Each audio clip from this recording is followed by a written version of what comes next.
away from there and take you to the Ashanti region, because despite warnings from city authorities against a reconstructing of the Adum Blue Light market pending a final decision, some traders have defiantly resisted the directive. In a swift response, the Kumasi Metropolitan Assembly has taken steps to stop the rebuilding process. The Assembly has warned that traders who will build without authorization would be dealt with. Ibrahim Abubakar is following this development for us.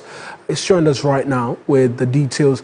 Ibrahim, first off, let's start with the traders who are quite bent on rebuilding despite the caution from the regional minister and then the KMA as well. What really is the basis of their concern and why they are seeking to rebuild so quickly?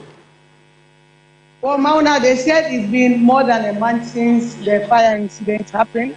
And as we speak, they've not heard anything positive from city authorities. For most of them, they have lost their entire livelihood and they want to begin life again. So being at home for that long period is something that is affecting them economically and other forms. So they just want to be back to business so that they will be able to put together things. But we do know that that land is even in contention. We know the Kumasi Traditional Council went there, they inspected, and as to whether the traders will even be allowed to rebuild on that land is contentious. So that's how come they instructed KMA to go and do the report and present it before the Asantene.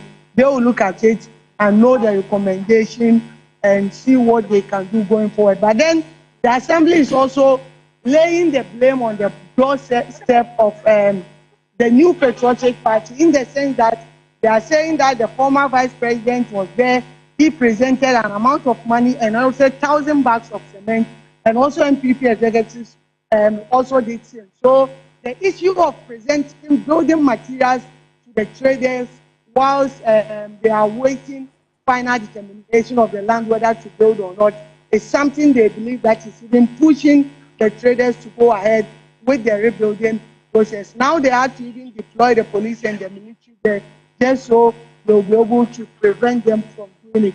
They said that after meeting the Asantene, then they can go ahead and communicate with traders what the next line of action will be. Even that they will not allow them to build as it was without access to roads, so that in an event of any eventuality, they will be able to access the place and prevent it from escalating to the extent we saw it. Let's listen to what the KMA or Kumasi Mayor Richard Ofori Boedi Ajiman has been saying.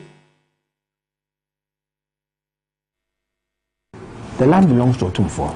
Something has happened. We are waiting for him to come, so we will submit reports to him. And then the MPP sidesteps the instructions and the direction of Otumfuo. And the authority of the Kumasi Metropolitan Assembly and is urging them to do that which is happening. And I believe that they are the ones who are causing all this one, but we are firm. We barricaded the place yesterday. They are going to demolish it. I'm sure all of us do not want to sleep at night. I'm sure all of us will not want to sleep. I don't want to have confrontations.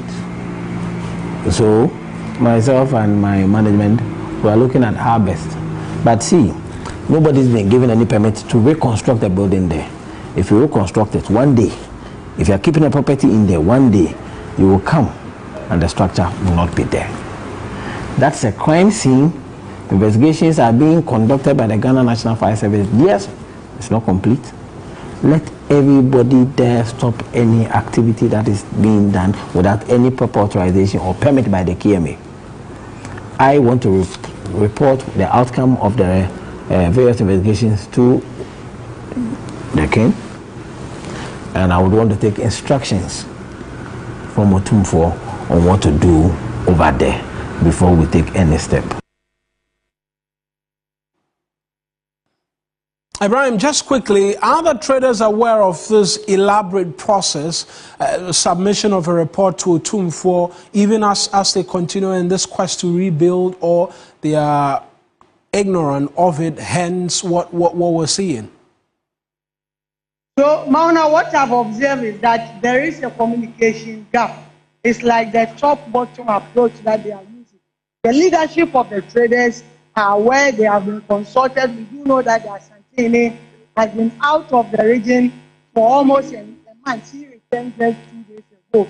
So that's when the next step will be taken. But you speak to the traders down there, they will tell you that they are not aware of any such decision, and they are the ones even pushing their leadership to make sure that they start with the rebuilding process. In fact, yesterday and this morning, they were complaining that their leadership are not coming forth with any information. So that is where the issue is. So for KMA to even be able to succeed, it's better they even come down to the traders and engage them rather than sticking to the leadership and be giving them all the information. So that's the next step that they intend to do. But hopefully, since the Ashanti is back in town, we are all hoping that within the couple of days or weeks, you will be able to go through the report and they will come clear what the next line of action will be. Ibrahim, thank you as always for the details. That's my colleague Ibrahim Abubakar from the Ashanti region providing details there for us. And